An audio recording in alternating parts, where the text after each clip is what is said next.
we won't be using a graphing calculator for this class. So instead, we'll be using the Desmos Scientific Calculator, which is free and available on the web, together with a software called R.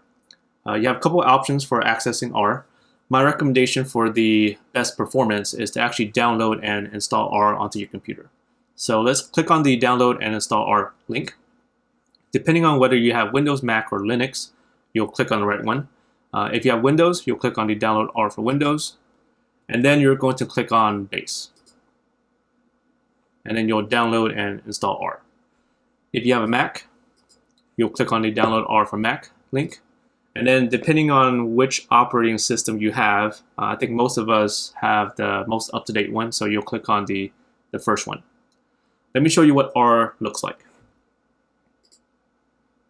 This is what R looks like on a Mac. On Windows, it looks very similar.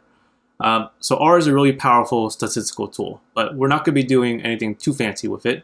We're just using this as a calculator. So we're going to enter something in, it's going to spit out a number, and then we're going to use that number. So for this orientation lab, I'm asking you to type in pnorm, parentheses, and then some number in between. And then write down the answer. Another option you have, if you don't want to install anything, or if you have a Chromebook where you can't install anything, is to click on the Online R Console link. This is just a website. You don't have to install anything.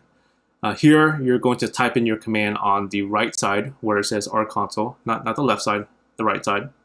So you'll type in pnorm, parentheses, and then some number, and then write down the answer.